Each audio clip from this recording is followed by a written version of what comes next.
State of the Industry podcast.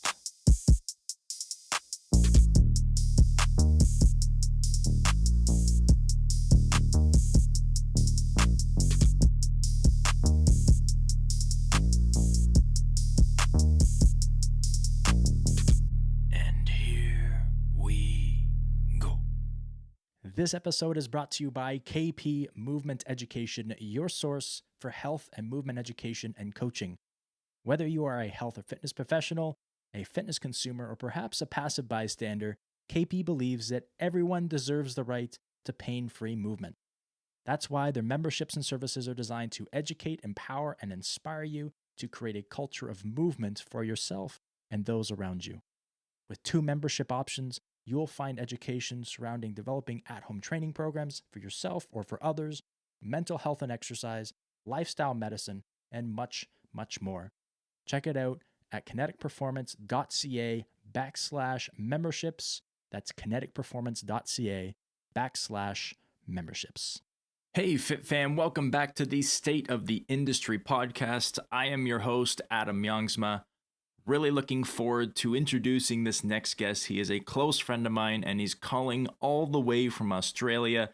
He is Michael Cunico. Michael is the National Fitness Manager for Fitness First Australia.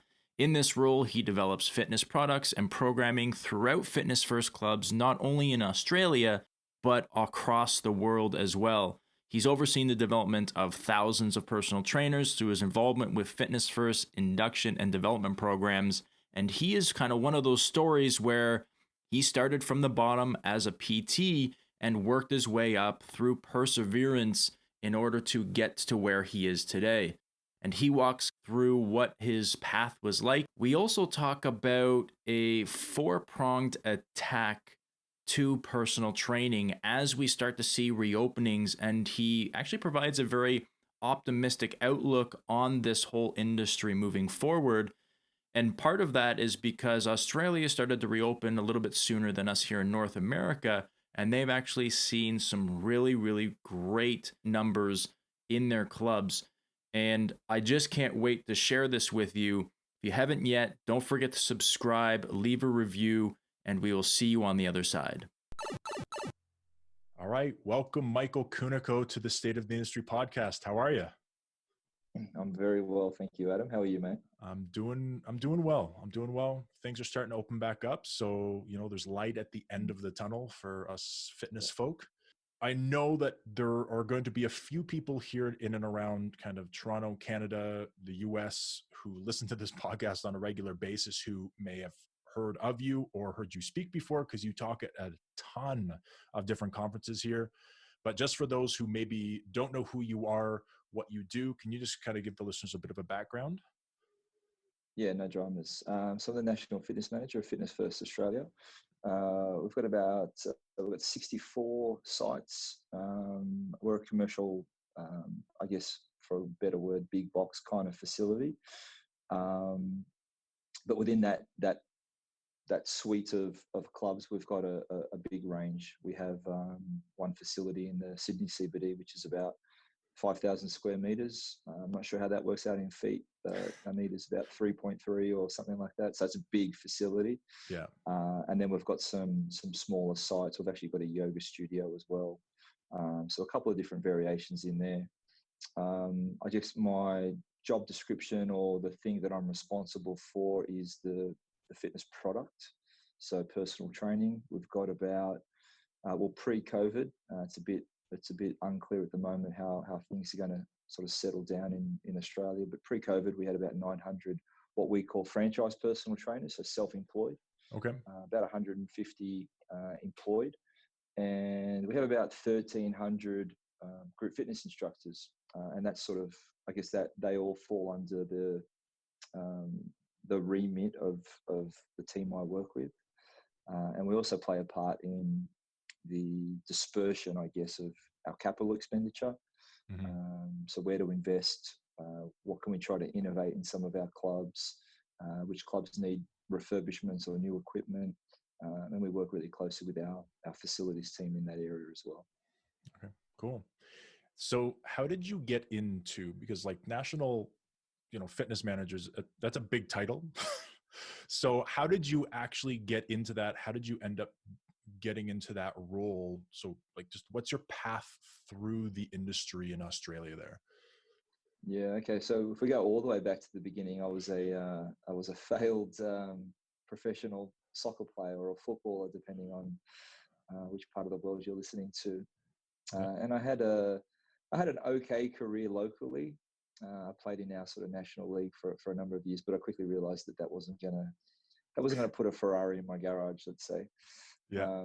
So I thought I need to do something else. And actually, one of the clubs I was playing for had an education program which allowed you to do courses which were subsidised. So I did my personal training course, started dabbling a little bit in, as a lot of people have done, with friends, family, outdoor sessions, those sorts of things. And then I found my way. The industry at this point was still quite immature, I would say, in Australia. I mean, this is about 19 years ago. So Okay. there wasn't a lot of options in Mm-hmm. terms of, okay, I want to be a trainer. I've got my qualifications. Now what do I do? So I found my way to a fitness first club, and I started, essentially on the gym floor, like potentially some of the listeners and a lot of people in the industry have. And then just fast forward to 2020, here we are. And there's been a whole range of different kind of roles.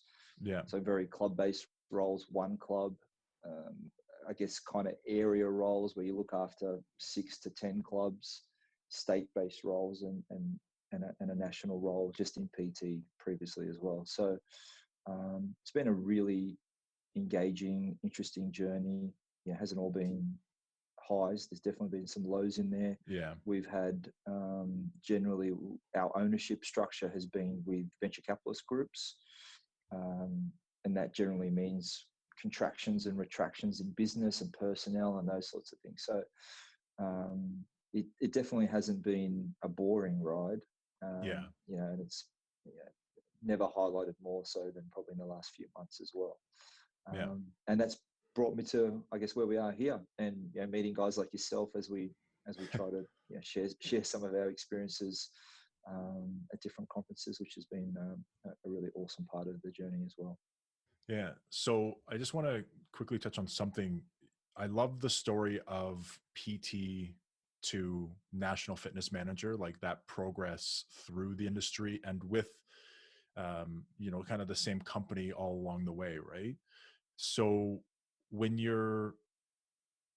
if you could give some advice to a PT, because there's a lot of turnover. It's probably similar in Australia. There's a lot of turnover here in North America with personal trainers coming in, leaving when they don't see kind of, I guess, like a light or a career at the end of the tunnel. They just see a job like a kind of a stopgap between one thing that they're doing to the other, or a way to make kind of some side money. So what kind of advice, before I move on, what kind of advice would you give a PT who maybe is looking to get into more of a managerial role, and how to go about doing something like that? Yeah, it's the question doesn't come up that often, to be honest, because I'm not sure what it's like in North America, but the path for a trainer for quote unquote success typically is become a bigger version of a trainer, i.e., open the studio, open your own facility, etc., etc. And there's nothing wrong with that path, but the path to employment roles or bigger roles within a company is somewhat can be frowned upon at times, which I find a little bit disappointing. The number one reason why, there's two reasons why I got into my original, what we call in Australia, the personal training manager role of one of our clubs. Two reasons. One of them was I thought I could do a better job than the guy who was in the role. And that's a story for a whole nother day. Yeah. And the second reason was, like, I'm working with my clientele here. Things are going okay. I was playing a little bit of soccer still at that time, semi-professionally. But I felt like I was limited to the group of people I saw as the trainer. And I saw trainers around me, and I'm thinking, and look, trust me, by no means was I an expert. This is 2 or 3 years into my journey, I guess. Yeah. But I thought, you know what, maybe I think I could help some of these guys. I think I could provide some support, and it would be coming from the right place. Mm-hmm. I wasn't doing it for any other reason other than it looked like an interesting role, and I think I can help. Yeah. I guess to come back to the original question there, I just had a moment of pause when you were developing that question, and I had a thought around, whenever I interview someone or I come across someone who's forging their path through the industry, they talk about, one of the things that comes up a lot is their passion for the industry. Yeah. And I'm like, okay, like I don't really know what that means. I feel like that's just a very generic statement, because I don't know if no one's really super passionate about the thing they end up doing right at the start. I shouldn't say always, but like when you start doing something, like the guy who's out there who's concreting, was he super passionate about that from day one? Yeah. Or did he just start with it? And there's nothing wrong with concreting, and he got quite good at it, and then he developed a bit of a passion for laying the perfect piece of concrete or the perfect driveway or whatever it might be. Mm-hmm. And then as you were asking that question, I was thinking back to my time right at the start, and then we can all relate to this from an exercise perspective. I remember when I started as a personal trainer, this is embarrassing. I couldn't do a chin up. I could not do one full body weight chin up. Now, maybe I had extra body fat, maybe I just wasn't strong enough at the time, whatever. But it was like, how can I not be able to do a chin up? So what do? It's not like at that point I'm super passionate about chin ups. Yeah. It was more, there's something that I want to accomplish, and I need to stick with this for a period of time. And we all do that in terms of exercise. If we want to get better at something, it's not that you're necessarily super passionate about deadlifting from day one, because you're no good at it. Mm-hmm. But you stick with it and you get better at it, and you build competency, and then that builds confidence. And now all of a sudden you're like, yeah, I really enjoy this movement or this piece of work that I'm doing. So I guess in a roundabout way, I feel like persistence comes before passion. Yeah. And you're going to have the ups and the downs and the tough times, and as we said, never more so than right now. Yeah. But you got to stick. You've got to stick. There's no replacement for that. No level of passion will overcome not sticking. Yeah. If that makes sense. Yeah. No, I love that. When we work with young PTs, a lot of the time when we ask what their why is, it's always, I have a passion for helping people, right? It's like, well, okay, what happens when one of your clients complains and says you aren't helping them, right? Like, what happens if you fail at that with a specific client? Because as you said, you're going to have ups and downs. You're going to have clients who you really succeed with, who respond really well to your type of training, the program that you've designed. And then you're going to have clients who maybe have other issues underlying what's going on, specifically weight loss, right? Where you've got, everything from thyroid issues to toxicity in the body that needs to be dealt with. It might be poor nutrition that you can't get them to adhere to. Like, there's a lot of things that can happen there, right? So, and I think with that as well, Adam, every trainer who's been in the game long enough, you get to a point where you have to accept that the importance and the level of intensity that you may take to training and your health and exercise, you just can't replicate that. You can't give that to other people. I mean, it doesn't hurt, of course, but you almost have to come to a realization and accept the fact that there's going to be some clients who see you and they may not move forward ever. Yeah. And we're talking years. And when I say move forward, aesthetic goals, those sorts of things, because you have to realize that as frustrating as that is going to be, is it better they come and see you for that 45-minute once a week and not be stuck on the couch? And that could be a highlight for them. Yeah. And maybe their aesthetic goals aren't progressing the way you would want them to be. But how do you know that 45 minutes isn't literally the highlight of the weekend and makes them so happy? And isn't that just as important as how it sort of is perceived on the outside? And that can be hard as a trainer, because you feel like they're not working with you and you're not progressing forward. You maybe think that other trainers see that and they're like, well, what are you doing with this client? Or even worse, other and to be clients honest, see you. yeah. Right? And that's your ego getting in the way to some degree as well, right? Yeah. And I think we'll get to ego a little bit later, because I think there's some challenges there in our industry as well. Yeah. There's a lot of stuff with it when it comes to trainers' perception of the industry when they're first starting out, when they're first coming in, what they expect. You said it well. Every trainer comes in with this passion and love for fitness and exercise and movement, and they expect that all the clients they see, either that they will have that or that they can instill that in the client that they have. And rarely is that the case to the extent that the trainer is expecting when they first start out, right? So yeah, totally agree. That was really well put. Yeah, I totally agree. Yeah. Okay, so let's just talk a little bit about the industry a little bit. And this whole pandemic situation shut things down in Australia, much as it shut things down here in Canada and US. What do you see, and this is going to be a very loaded question, but what do you see as kind of the state of the industry? Are we going to get back to normal, with air quotes? Are we going to get back to that point? Yeah. It's I'm not sure how much time we've got. That's yeah.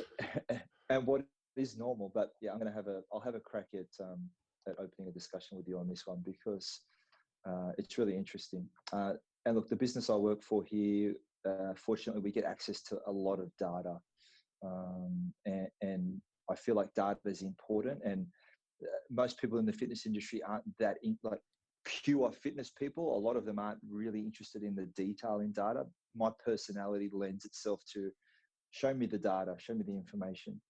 And so just as recently as last night, I was reviewing the swipe volume in our facilities, and our facilities are big facilities. So you might need to scale this depending on the sort of business you run. But the swipe data for our business year on year for the corresponding day, because we made the mistake early of looking at the corresponding date, but then of course that date may be a Sunday, whereas now it might be a Tuesday, so that doesn't really work.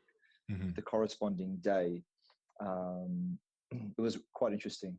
So our suburban clubs and our clubs on the fringes of our major cities, they're all progressing forward in terms of visitation. So people are coming back more every week. And depending on which state you are in Australia, we're about 3 weeks back in. And so that's really positive. That's really good to see. And some of our clubs are actually, there's a couple of clubs where the swipe volume is actually more than it was the same day last year. So there's some really positive signs there. And that's literally 3 weeks in. Yeah. There are some clubs, particularly in our CBD regions, which are still a third of the business of what we would expect. And I think what we used to expect in those clubs won't be back for some time.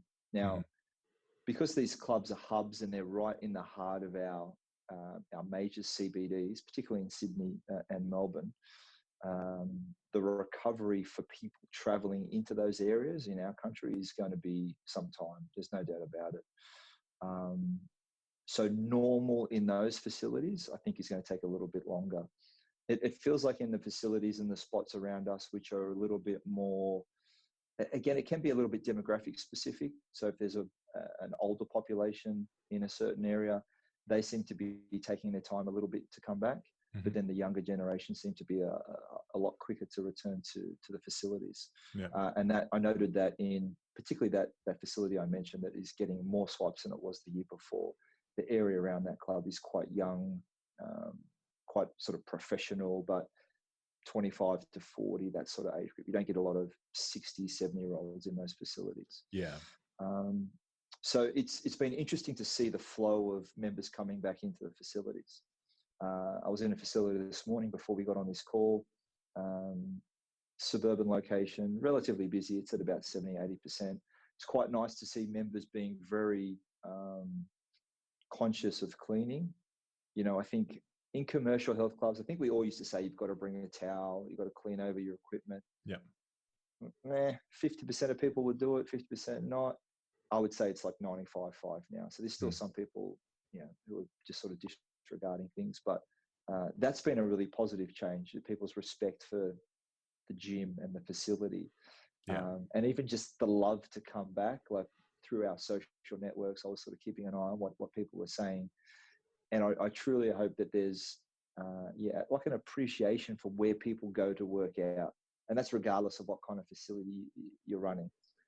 I find that if it's a smaller facility and maybe the trainer or the manager or the owner, you see them regularly, that's a different relationship to the big commercial health club that gets a couple of thousand swipes in a day.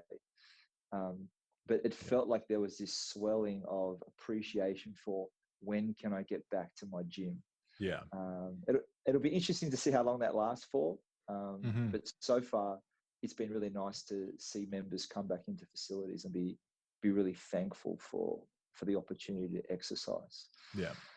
I guess in terms of what we've learned, and if I drill this down now, maybe to a trainer level, separate to operating a facility or a group of facilities, it felt like there was a realization that as a fitness professional, you almost need to have it's almost like if you're going to invest in things, if you're an investor, the number one rule in investing, don't put all your eggs in one basket. Yeah. And it's felt like the smart trainers, some of them were ahead of the curve. And it felt like the ones that were onto this quite quickly seemed to do quite well through the COVID process. And now they've got this sort of three-pronged attack. Actually, maybe even four. You're always going to have the demand for face-to-face training. Yeah. I've seen different articles, is personal training dead and all these sorts of things. I think that's a load of BS. Yeah. But there's always going to be demand for face, and that demand is going to be split, I think. And I think one of the things that's come out of COVID, there's always going to be demand for one-on-one. There's going to be a set of people who want your undivided attention, and they're prepared to pay for it, and that's cool. And that's been our bread and butter for a long time. I think the shift towards, and it's been ongoing for a while, the shift towards smaller group training, semi-private, I think COVID has given everyone an excuse to look at that, to keep the costs down, to create communities outside of clubs because we couldn't get in. So I think that's always going to be there as well. And the smart trainers, everyone's favorite word for 2020, have pivoted in that direction to offer something in that space. So that's great. Face-to-face, one-on-one, small groups, semi-private. You've then obviously got, and some of us, I attended a few just to see how it worked. Zoom classes, online classes. We delivered those as a brand to keep engaged with our members as best we could. That feels like it's sort of here to stay, definitely in the short to medium term. And I think it'll be really interesting to see where that evolves to. And then obviously some trainers were ahead of this curve, and there's been people that have been on this bandwagon for some time, but then you're sort of online clientele.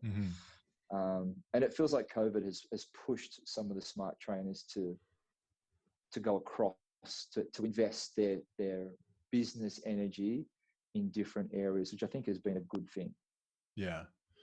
Yeah, I talked to a manager here in Toronto. Actually, this is well before this whole pandemic started, because we were just chatting about education. And one of the things that we discussed is trainers, when you get to the top of training, whether it be in a big box gym with, you've kind of hit the max number of clientele you can work with, you've maxed out hours, pay, all those types of things, you're still selling, but you still want more. Basically, it's like, the smart trainers are expanding out and able to do multiple things with the same client. So they're able to have one client who comes in to see them one-on-one a couple times a week. They've got a program that they do on their own twice a week. They come and maybe do a small class, for a bit of community once a week or once every other week. And then they also maybe do, we've got like fascial stretch therapy, could be massage therapy, something like that. And so that one client is now kind of tiptoeing, as you said, into, 3 or 4 different pools. And that's allowing that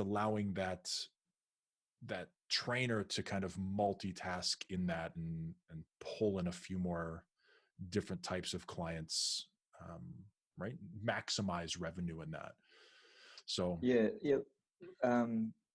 Yes, our business, which is quite large, we've got hundreds of thousands of members, and we're not alone in this. But a metric that some large businesses will look at is like a spend per member, because as gaining new members becomes ever more challenging, do you have offers that engaging for members to spend money in other areas above and beyond just membership? For example, some of the studio operators do this really well. Barry's, Soul Cycle, they sell gear. And so that means not only am I spending money on my classes, but I'm actually purchasing, it could be nutrition or plans, or whatever it might be. So you're gaining more revenue, but you don't necessarily need to get more clients or more members. And there's nothing wrong with that. I don't think we should. There's nothing wrong with having products and services that fill the needs and demands of our customers. Yeah.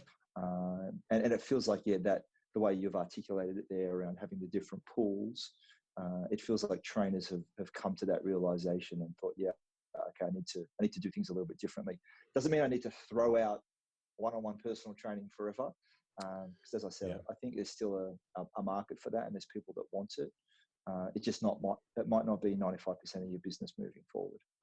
Yeah, and I'm not sure exactly on how it works with Fitness First between your freelance trainers and the trainers who are under contract, who actually work for the clubs. I know here there are fewer freelance trainers in the big clubs. They're more so employees. And so there are actually a few restrictions with regards to what they can do outside, right? Like I can't get a client from the gym, pull them, or get money from them personally. It almost has to go through the club in that sense. So there are, I guess there's some red tape that kind of has to be worked around in those scenarios. But definitely as a freelance trainer, like that's the best thing, right? You guys have more freelance trainers than you have employed trainers, right? So yeah. And look, like I said, we have about 900 freelance trainers or contracted trainers. If you've got people listening to this that are in that situation who maybe work within a facility and have red tape or some kind of restrictions, which we do. So our agreements, they're legal agreements, they're pretty tight and binding on purpose. But we also have clauses within our agreement which states if you want to train people outdoors, you need to get our permission. And if you've got a customer of ours who was originally our member, but now they're your client, and you want to train them, it would be very rare for us to say, no, you can't do that. One, it's really hard for us to actually say that and police. Yeah. But two, it's much better for us to have a good relationship than to be banging heads. Unfortunately, the contractor, sort of master contractor relationship can create friction. But I'll tell you what, I've been in this model for almost 20 years. It's a much better relationship when you try to work together as opposed to, let me try to do this little sneaky thing under the table. Yeah. I think a lot of trainers, when they first started, are scared to go and ask. They're like, I don't think I'm allowed to do this. Like whether they've read the contract or not, I don't know. But they're worried to go to the club, to the managers, and be like, hey, can I do this? Right? Is there a way? And I know a few of the different gym brands here in Canada have definitely expanded the offerings that they have. And one of the big things they have is, one of them is actually looking at doing like online training as part of what they offer.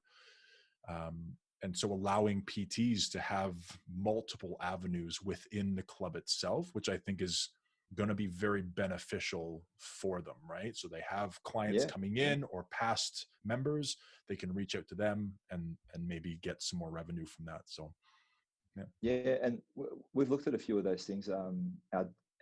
Unfortunately, a business of our size, going in that direction takes some time, particularly from an IT support setup. The other thing in Australia is we have really favourable employee laws and regulations for the employee, which is the main reason why we have the model we have, because to pay employees for delivering the volume of sessions that we would have as demand, and I've seen it in Good Life in Canada, the administration process around that and also the cost to the business would be pretty significant. And the other thing with an employee model versus our model, sort of going on a bit of a tangent, but the model we run has unlimited earning potential. So if a trainer wants to work 100 hours a week, we don't recommend it, but their rental obligation to us is flat.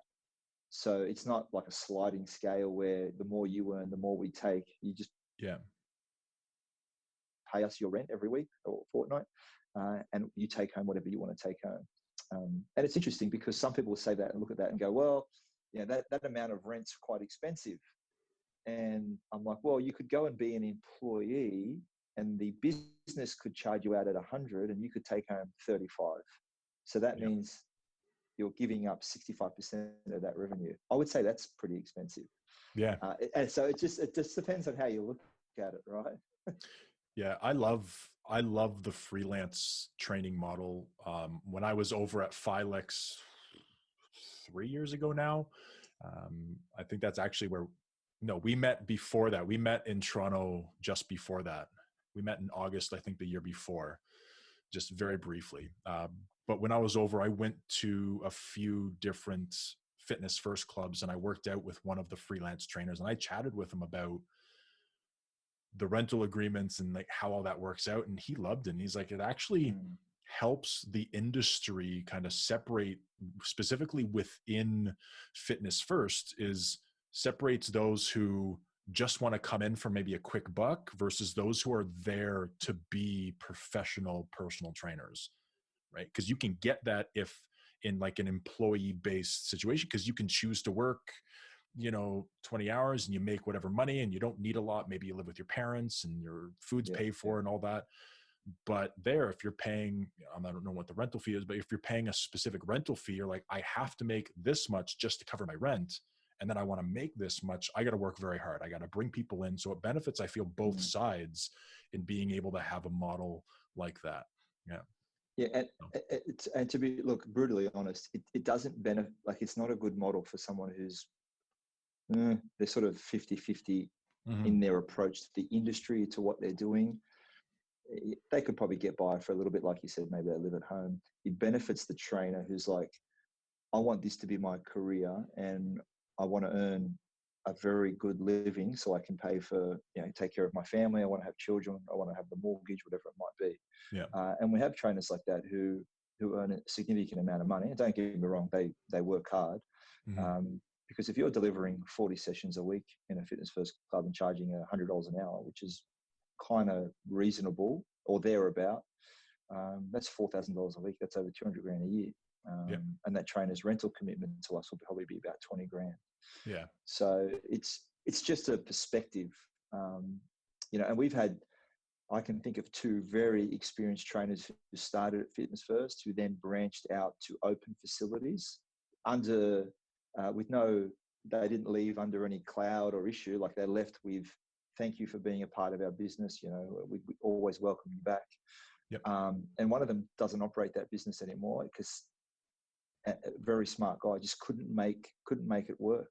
And another one he's been gone for a very long time. He's probably one of the most well-known guys down in the country, but he supplements his fitness facility with education. Not too dissimilar to what you do, Adam. Yeah. So it's not as simple as, okay, I'm just going to go out and open a studio. Because all of a sudden now you're everything. You're the cleaner. Yeah. You're the, you got to pay all the bills. You've got to fix the broken equipment. Yeah. And I think sometimes some trainers in our model, I think to be fair to them, I think they sometimes take that for granted because, replacing a belt on a treadmill or a cable on a dual adjustable, one, it's not easy, and two, it's damn expensive. Yeah. I used to, before I went away to university, I worked at a fitness facility, and I can't remember what my actual title was, but I gave myself the title of head of maintenance because I basically cleaned and fixed everything. Unless there was a broken cable that needed to be fixed on a weight machine or a tread that actually needed to be replaced. But like I oiled everything. I made sure everything was spotless. I put together new equipment when it came in. I did all of that kind of stuff. So I know what it takes just to do that job. And this wasn't this was a reasonably sized gym, but it wasn't massive. It's like privately owned, but the amount of work that I was 40 hours every week, couple nights a week, cleaning things that I couldn't clean during the day because it wasn't a 24-hour club. And add on the business side of things, right? Like the actual getting people in the door, selling, keeping, it's a lot of work. And I think, as you've mentioned, that freelance model of basically owning your own business without a few of the less desirable jobs, I think is really, really beneficial getting into the industry, because people can get maybe the false idea when they go and start at a gym as an employee that this is all easy. Like I can get clients wherever I want, right? But all the clients you got were in the gym from us, right? So how's your marketing? How's this? So yeah. So go ahead. No, I was just going to say, and the group of employed trainers that we have in our organization, that's basically a graduate program. The idea is you start as an employee in our business, and you do that for 3 to 6 months. You get an understanding for how our business works, how we operate, how the culture is in that specific club. Pardon me. And then the idea is that you graduate into the contractor model. Nice. So you mentioned something at the very beginning, and I think I had a question up here somewhere, but you were talking about one of the things that you do is kind of looking at new equipment trends, kind of following the industry, and really for a big box gym, like I know it's a bit slower of a process because there's a lot more loopholes to jump through than it is for a smaller, individual studio. But you always have to be kind of at the forefront of the industry, know what's kind of coming, what's going to be the next big thing. How do you determine that? Like as the national fitness manager, how do you figure out what the next big thing is going to be before it's a big thing? Yeah. Good question. One that's obvious is getting outside your area, country, and then I would even say industry. So getting the opportunity, I think you and I have been fortunate to spend some time in different parts of the world at conferences, and I try not to take that for granted. And what I mean by that is it's great to go and hear from other presenters on what they're doing and how they're operating and what's happening in their part of the world. And then if the conference does happen to have, URSA, for example, is pretty obvious, that then there's the trade show, which has the massive halls with the equipment and all those sorts of things. So it's and so you go into that area, and you've got to be somewhat disciplined, because it can be a little bit, okay, I've got to walk through the massive halls and get harassed by the person trying to sell me a protein supplement or something. But you have to sort of dig in and be disciplined and go, okay, what am I seeing here? What's the is there an underlying new thing that I haven't come across, or what am I seeing that was different to last year? And there is a level of discipline that you need to take into that. So, we've made decisions on some equipment purchases from conferences. On a good example is this is probably the first URSA I ever went to. Was about maybe 2012, 2013. I trained at a couple of really good strength training facilities in Sydney, and I'd come across the bench press that has like a swing arm, and so it just allows you to pull the rack towards you. You unrack the bar, and then the swing arm drops. And at the time, that facility was full of Atlantis gear, and Atlantis gear is, it's the Ferrari or the Bentley of strength training equipment. Yep. And it was too expensive for us to purchase in terms of, we didn't have a commercial agreement with them, and there was no supplier. Anyway, fast forward to URSA, and Matrix had actually built their versions of fixed Olympic presses with the swing arm option. So that's on a decline, incline, flat, and even the shoulder press. And so we connected with them, and then we made the call as that was going to be part of our strength, our strength training purchases moving forward. And literally to this day, we still purchase that piece of equipment. Nice. And we have a commercial relationship with them, which helps. Yeah. We noticed the same thing. And, I think some people would say, the trends start in the US or North America, and then who knows where the trend really starts. But you tend to get a highlight at a conference. Mm-hmm. And so around the same time, probably 2013, 2014, we noticed there were a number of suppliers who were offering not only bar training programs, so group fitness programs, but movable bar pieces of equipment, and that you could sort of lock into the floor or against the wall and those sorts of things. And bar wasn't really a huge thing in Australia at that point in time. So we found a local supplier, both in terms of instructor training, program development. Fixing a bar to wall is actually super easy, as I'm sure everyone can imagine. And yep. So we started running a bar program, and we're still running that today. So I guess to come back to the original question, it's you need to get out of your own bubble, whether that's your brand or your area or your country. And yes, there's an investment that's involved in that potentially. And I say investment because it's not a spend. There's a return on that investment, I feel. Mm-hmm. And then also looking outside the industry. And if we think about, say I think it's the ACSM top 20 trends that comes out every year. I think wearable technologies has been sort of number one for the last few years. Yeah. And I think we all agree it's having an impact. Yeah, maybe next year actually it'll be like Zoom technology or something like what we're on, just based on what's been happening. But saying wearable technology is the new trend is great, but like, what does that actually mean for me as the trainer or the facility operator? Like, what do I do with that? Am I going to use that to better engage my clients or my customers? Because I really think there's something in this wearable tech.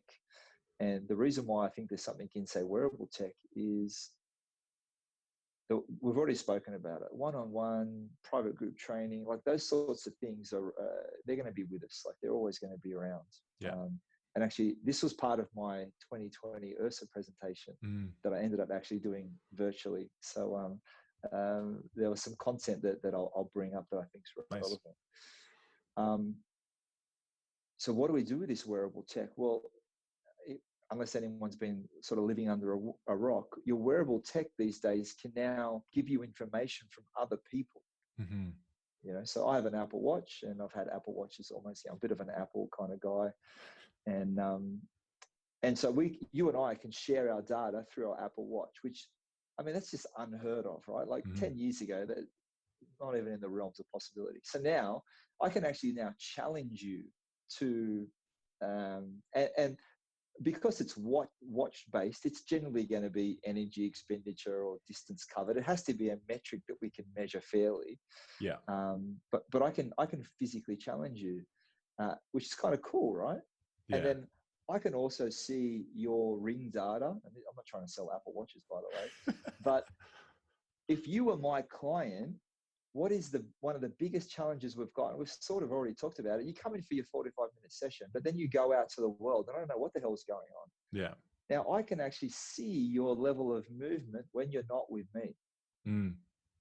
Are you closing your movement ring? How many steps are you getting in? Like, we know that step count isn't the be all to end all, but I can tell you now, if you're doing 12,000 steps and you were doing 7,000 a month ago, you're now expending more energy. Yeah. And if your goals are aesthetics and you want fat loss, that's probably going to be a step in the right direction. Yeah. And I think this level of data is going to exponentially explode.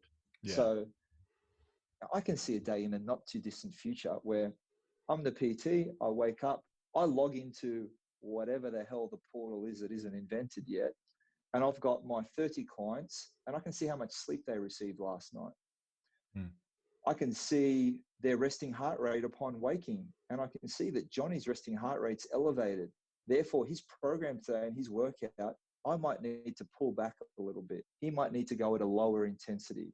I can notice that Mary didn't quite get her step target in yesterday, and I can give her a little nudge and send her a message and see if she can make that up today. I just think this level of interaction with data is going to explode. Mm. And with that, you could argue artificial intelligence is going to be able to do some of this communication, and it will. You know, Apple Watches will already give you a nudge if you're close to closing one of your rings, for example. But a human has to bring that to life, or can relate that to where you started from 6 months ago and how far you've progressed. So I don't think tech is going to be something that we necessarily need to be worried about unless we're not prepared to embrace it and to work with it. But I can see this day, and I don't think it's that far, where there's like a morning dashboard and I'm checking in on everyone. I'm seeing what's happened yesterday. And I'm giving people nudges because I'm not seeing everyone today. We know that. Yeah. And those that I am, I'm even checking, like I said, maybe their sleep quantity, resting heart rate variability data. I think that's going to be super relevant. And my underlying point around that topic was, if you're only going to do one-on-one or face, like, if that's going to, I just don't know if that's going to be a rich enough overall experience in the next 5 to 10 years. I think there needs to be more than just that. Yeah. Yeah. I like that. The idea, and I like how you said that, the platform that hasn't been created yet. So whoever is listening, who has the ability to code an app or, you know, some software like that, get on it and you'll make bajillions of dollars. Yeah. I like the idea of like tracking sleep, tracking heart rate variability, because people right now, they can do that on their own, but having the ability to connect devices of, you know, your clients into one area would be kind of what needs to happen in order for that to really work out. Because again, I think of, like, as a trainer, whether you're doing online training, whether you're doing kind of hybrid training, which is like the mix of both, or whether you're doing just purely one-on-one, as you said, you're still not seeing them every single day. You're not with them every hour. And I always ask trainers, I'm like, okay, so you see your client 3 hours a week? There's a lot of hours in a week. Like, that's far more time without you than with you. So what are you doing to, you know, motivate them to, you know, make sure that they're keeping up with nutrition, that they're keeping up with, as you said, sleep? How are you tracking stress levels in them, right? So heart rate variability, and, you know, that's a big thing. Like, so I know for myself with clients, I have a scale where I ask them, you know, how's your sleep? You know, and every week I go through this. Every day I have kind of a shorter checklist. That's just a quick couple of questions, you know, stress level, all those types of things, just to find out where they're at. And I might have to adapt my training kind of in response to that. But if I had the ability to just go on my computer the morning of, before I've seen any clients, and see, you know, oh, that person only had actually like 3 hours of like sleep, they're in bed for 8 hours, but they only slept, with some deep sleep, some recovery sleep.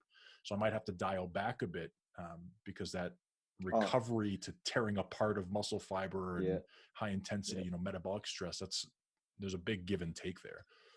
Oh, absolutely. And look, there's a couple of points I want to highlight there as well. So that daily readiness that you spoke about, the conversation or the questionnaire, which some trainers do, which is brilliant. I mean, that's going to go to a whole nother level, right? Yeah. And I remember teaching personal training induction at our organization 12, 15 years ago. And it was like, a confirmation SMS before the day before and the follow-up SMS. Like that was all like quite high tech back then, like Yeah. this magical confirmation SMS prior to the session. And it's not enough. It's like, okay, how do we get more engaged and immersed into that client's health and well-being? Yeah. And as I said, I just think the experience is going to be so much richer as we get access to more data, as long as you're prepared to embrace it and you know how to engage with it. You don't want to be left behind with technology in the fitness industry because it's moving rapidly. Yeah. So with that, so short story. I'm working at a college right now. I won't name the college, but I'm right now working on moving, because they see obviously education much in the same way as we see kind of the fitness industry, right? It's been shown that there's some flaws in their model and they've got to shift. And so there already was a push to more kind of hybrid and online training courses, but now they're like, okay, we have to get this online before September. And so I'm working right now with a few different people to put a course online. And I noticed that I'm reasonably tech savvy. I watch a lot of YouTube videos to try to figure out the things that I don't know. Yeah. Yeah. But, I can figure out the basics. The amount of times I've had conversations with some of the other professors about how do I do this? How do I do this? How do I do this? And to me, it's just intuitive when it comes to the technology side, whereas to them, it's not as intuitive. So ensuring that we maintain some sort of equality or equity within the fitness industry and not just leave, trainers who are, I don't want anybody to take offense to this, but trainers who maybe aren't as tech savvy, who are, 40, 50, 60, who are still trainers at those ages, right? Who maybe don't have a lot of experience with computers, with apps, all that kind of stuff.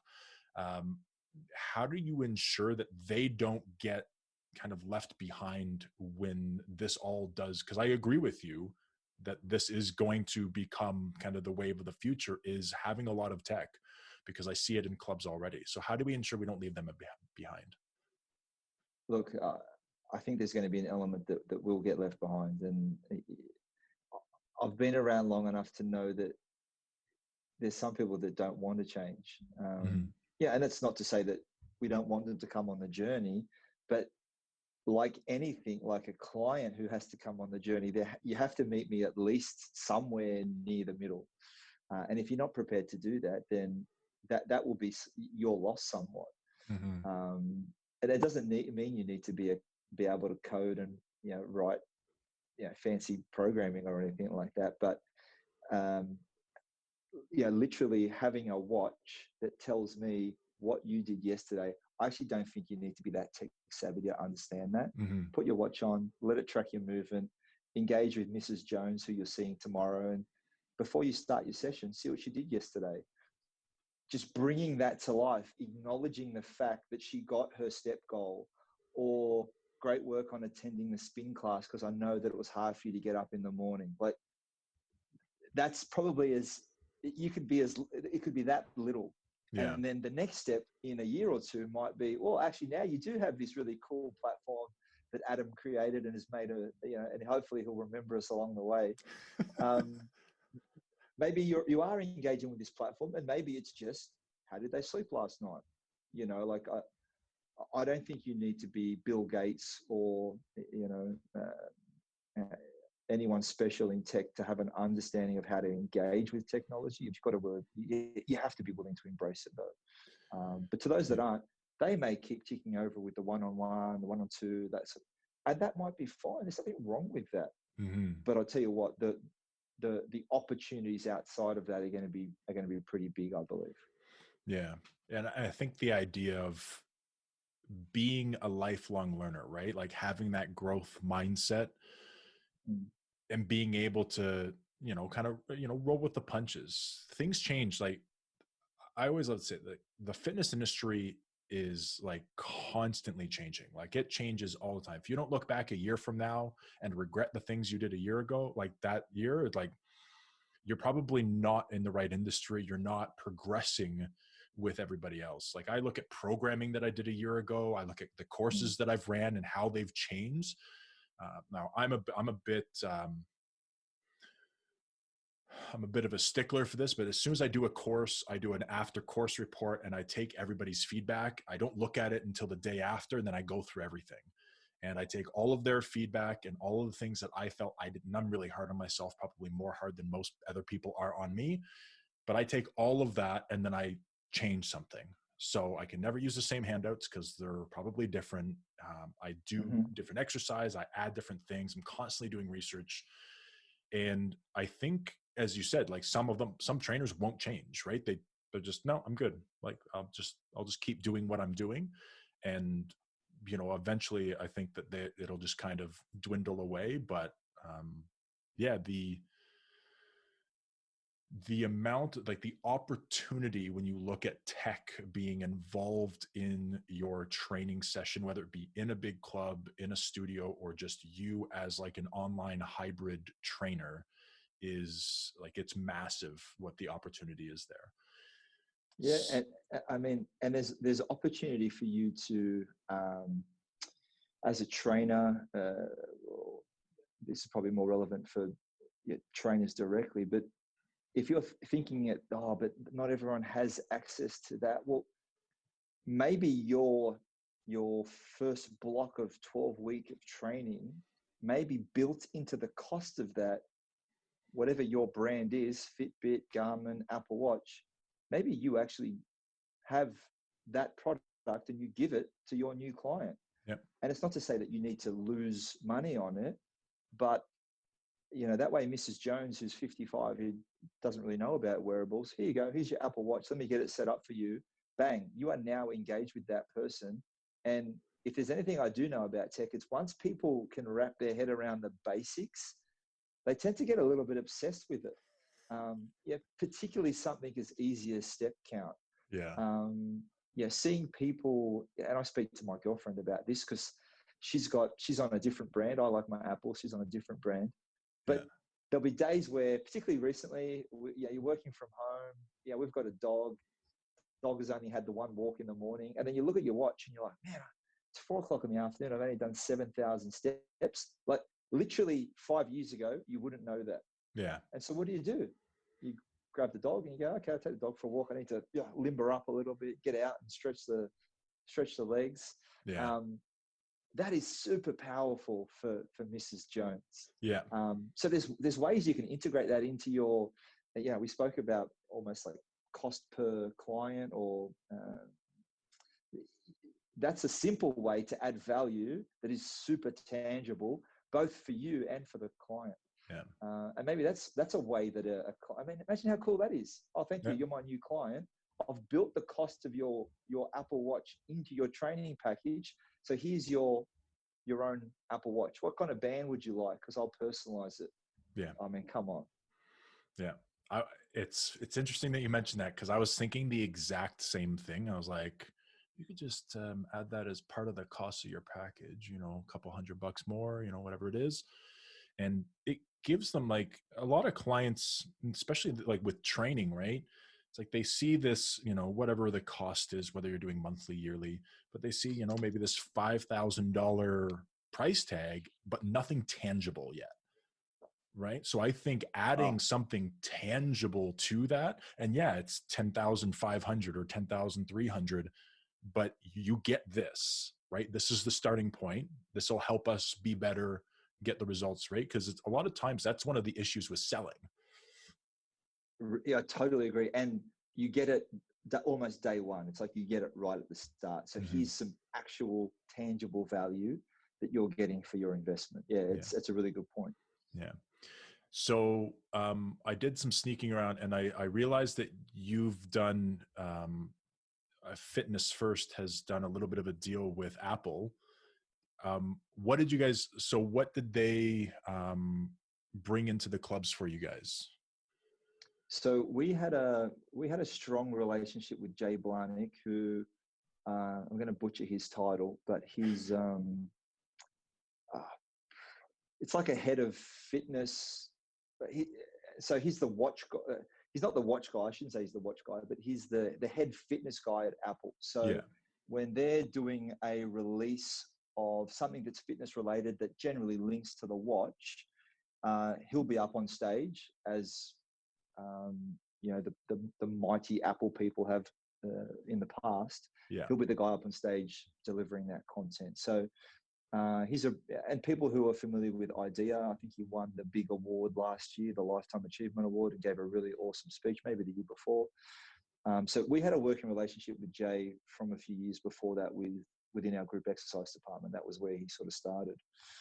And our group CEO got in really early when Gym Kit was becoming known to the industry. And so what's Gym Kit? Gym Kit is basically the ability to tap your watch onto a piece of cardio equipment, and then you can grab that data, house it in your watch or your wearable, and conversely, your data can then be housed on the treadmill, stepper, climb, or whatever it might be. So you know how back in the day, we've all done this. Okay, I'm going to go for a run. I'm going to try to hold on for dear life onto the treadmill and see if I can pick up my heart rate. Yeah. So with Gym Kit meant you didn't have to do that. Okay. You could literally just tap your wearable and away it went. And so Apple was the first brand in the world to have a wearable that linked to Gym Kit. Yeah. And due to a couple of things, the foresight of our our CEO, and I believe in part because we had a good relationship with Jay, we actually did the global launch of Gym Kit at Fitness First Bond Street in 2017, maybe late 2017. Which was a pretty big deal, for Apple to launch a new piece of kit like that in Australia was quite cool. And the reason we got that opportunity was we made a fairly decent investment in that Gym Kit technology. Yeah. And then for a period, you could also purchase watches directly in club, and you could buy them at a discount. So you could actually get them cheaper in a Fitness First club than you could at an Apple store, which is quite cool. Nice. So I wanted to kind of tease out a little bit more about, because you're in such a prominent position in the fitness industry in Australia, and you kind of see things from a little bit of a different viewpoint, like me as an educator and a strength and conditioning coach, and many of the personal trainers who are the ones listening to this podcast. I want to talk a little bit more about the industry as a whole, not just in Australia, but across the world, because just off air a little bit, we were talking about what is going on in England right now and everything kind of being left behind. So before we get into like specifics, what's the situation in England? Like what did you kind of see going on that has bothered you the most? Yeah, look, so I've watched it from afar, of course. My sister does live in the UK. And I have a few colleagues and friends that are based there as well. And if you've kept up to date, so we're doing this call on the 1st of July, which is kind of cool. 1st of July, it's the start of the financial year in Australia. We're a bit backwards. We do it in the middle of the year. Yeah.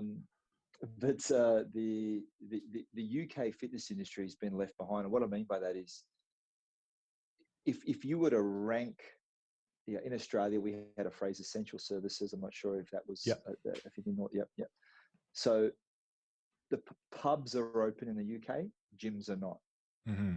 So what that is telling us is that the government sees opening pubs as a higher priority, and they would say potentially less risk, and you can debate that. I mean, is a pub more risky? I mean, that's a whole other conversation. But they've essentially said that a pub is a bigger priority to open than a health club. And clearly people within the fitness industry would disagree with that, because we know the power of exercise and what it means to be able to throw some weights around, move in your local studio or facility, whatever it might be. So we were fortunate to have the head of the Fitness Australia, which is like one of our main sort of governing body or registering body, on our podcast down here a few weeks ago.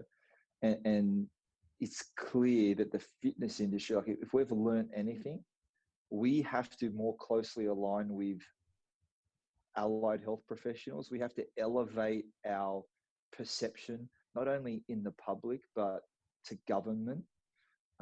Back in the day in Australia, you could claim gym memberships as a health tax deduction, for example. You can't do it anymore. So the lobbying of governments to appreciate, I guess, and understand the things that we do as an industry, we have to lift that level of awareness or importance. Yeah. And that's like, it's like, where do you start with that? Well, if you come down to the very grassroots, it's actually not as hard as it may seem. The industry, the people who are overseeing industries and government bodies, we've got to arm them to lobby governments for whether it's tax relief or better conditions or better benefits for our members, for example. That stuff may be out of reach to someone listening to this podcast that started as a trainer 6 months ago.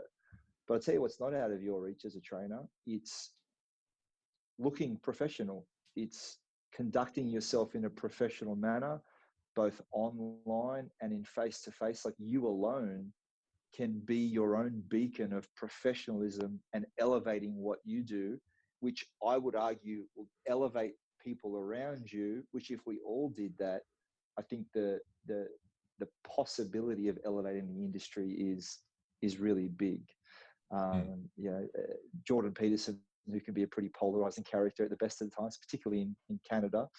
In one of his books, he says one of his key things or rules, if you like, is when you wake up in the morning, make your bed, basically, or tidy your room. Sorry, and it's people would take that literally. Go, that doesn't make sense. Well, the premise is, before you go and try to reorganize the entire world, sort your own shit out, basically. Yeah. And I think there's a really nice underlying message that before we all go start pointing fingers and shaking our finger at different things, have we looked at what we can do? Like, what can I take responsibility for, and how can I be a part of this? And I really hope that message could get out to the fitness industry in our country, and I think even globally. I think it's a good message to consider. Yeah, I think having been to London, I know why they open pubs first, right? Like, that's a culture there, right? Like, just pub culture is a thing. They're on every single street corner. They're all over the place. Everybody, after work, during work, you're at the pub, whether you are having a business meeting or you are just hanging out with some colleagues after work. It's just a thing to do. But yeah, I think the sad thing is that shouldn't movement and exercise also be a culture as well, right? So when we look at benefits to specifically the high risk populations, those with comorbidities, would you rather them going to a pub and not getting better and maybe getting worse, or going to a fitness facility and doing something that might actually improve their overall health, right? Decrease risk. And just on that too, Adam, there can be some doom and gloom around the fitness industry right now because we're seeing lower visitation, people nervous about getting back into facilities, because you can understand why they would be nervous. There's sweaty bodies, there's grabbing of equipment, there's share, and we've done things in our organization to try to minimize that. I've just lost my point. What was my point there? What were we talking about just before? What were we? Comorbidities with regards to like the Oh, populations and getting a culture of movement. yeah. So this interestingly, so I spoke a little bit about some data early on. We're seeing in our business our membership, our new membership acquisition this month, day by day, has been higher than the previous year.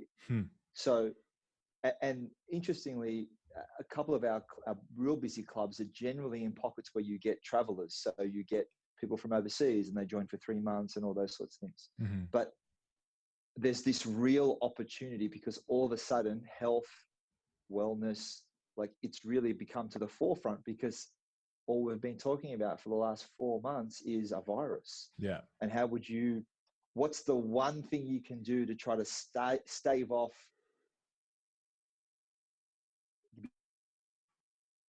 becoming, as much as there is doom and gloom within the industry, on a side note, there's actually some real opportunity for people who are now aware that, you know what, my health is actually really important to me. And it took a global pandemic to make it a priority, but I need to go and do something about it now. Yeah. If anybody this is obviously hoping that those people who could be at risk are actually paying attention to all of the studies and everything that's coming out, or the statistics on the comorbidities and how you're at like ridiculously high risk of being hospitalized or worse. You know, you hope that they get the idea that maybe I should do something to reduce my risk. But sometimes, like, my wife came home the other day from the grocery store, saw a couple who are, you know, probably in their mid 70s, early 80s, not wearing masks, nothing, and just walking around, touching everything, you know, which, you know, like wearing a mask in a grocery store here where I live isn't mandatory, but you would think if you have a comorbidity, if you're at risk, you know, you know, wearing a mask helps not only protect the other people more specifically, but also you, and then not touching your face and everything, but like nothing, right? And so some people I find just don't care about it. Just like before all this, some people just didn't care about being overweight, about being inactive, about being sluggish. So, and that's an interesting point. So if I use Australian statistics, and it depends on who you listen to and all those sorts of things, but generally they say that about 20% of the population is regularly involved in some sort of exercise. You know, be the gym or they play sport, whatever it might be. I mean, that is a really small percentage. Now, 20% of, we've got about 25 million people here, so that's 5 million people. If 1% of 25 million go, maybe I should do something about my health and wellness because of everything that's gone on. In Australia, that's 250,000 people. Yeah. In places like North America and Canada, a 1% shift is seismic when you're talking about a population. So there is absolutely opportunity there for people who can have somehow worked their way through it, stayed hungry, stayed eager, which I know has been really difficult for everyone. And if they've come out the other side and they want to go after whatever it is within their business, there is going to be opportunity.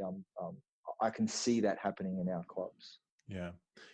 And I think this has also provided a little bit of an opportunity for those who maybe hadn't experienced the fitness industry before. Now that, you know, personal trainers weren't in clubs, they were online, there was a whole bunch more stuff going on. And it didn't just, you know, it wasn't just PRs in the gym doing deadlifts every single day, right? Like just nonstop videos of PRs.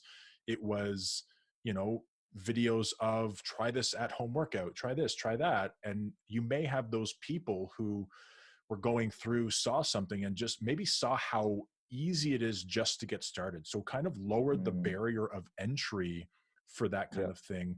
And then you might see, as you said, you know, maybe even, you know, just a 0.5% or 1% shift in population, because that those PTs were doing what they were doing, right? Like that was a great thing to see from the industry, is how much got put online so quickly, right? Yeah, I think I can't remember, but I'm pretty sure it's one of Newton's laws of motion. That once the rock starts rolling, it's easy to keep it going. It's actually quite hard to stop it, right? Yeah. And you're right. There's been an abundance, and it's the at-home workout, the workout with no equipment, the 5-minute workout. Like, if those people are now in motion, as an industry, I think we've got access to them now, which is really cool, because we might not have had them if it wasn't, in a funny way that, you don't want to say there's a silver lining to COVID, but you're trying to look for positives amongst it all. And that we've seen that in our facilities in terms of new members. Yeah. And I think the one other thing that I thought, and so when this all first started, I remember distinctly having this conversation with my wife. And I'm like, I don't think people are going to really realize the negative impact that this could have on people who currently go to the gym, on things like mental health. I had a student message me and basically say, when I started going to the gym, I started to feel the sense of community. I started to feel the sense of belonging, and now that's been taken from me, and I can't handle it right now. Like, I don't know what to do. And I think that was, I don't know whether I would call that an oversight. They may have thought about that, but I feel as though the fitness industry maybe isn't always thought of in that way, of helping with things like mental health and community and belonging, the way that it probably should be. Right? Oh yeah. And it's probably, I don't know if it's the right phrase, but that's the long impact, right? Like, we see the number and the deaths from COVID and the new cases, and it's tangible. I can see it. I'm going to do something about it. I'm going to change it. And you can understand why governments across the globe were focused on that. But you're right. Who was keeping an eye on, okay, what are the repercussions for this long term?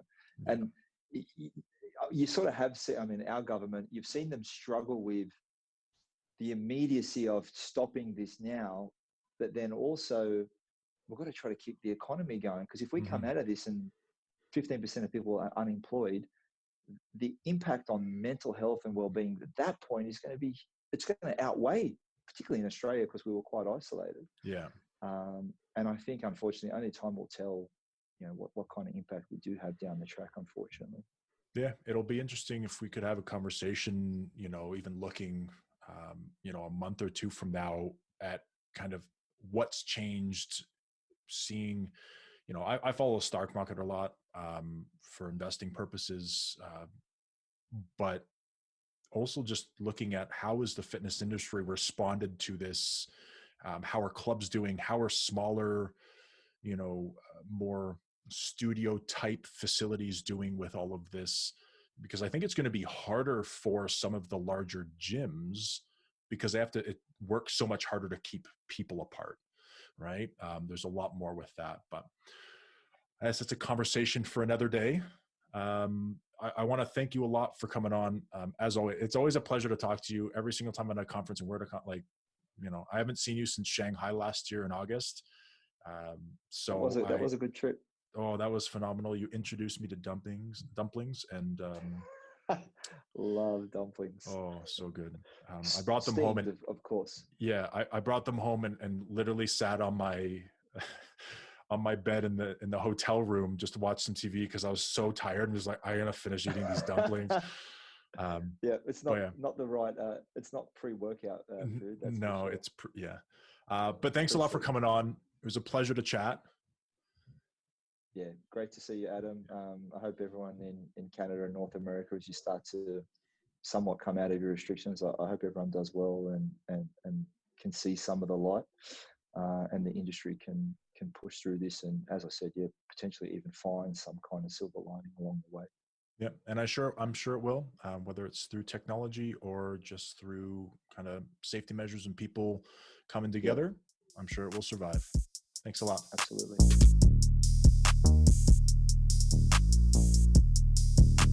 State of the Industry Podcast.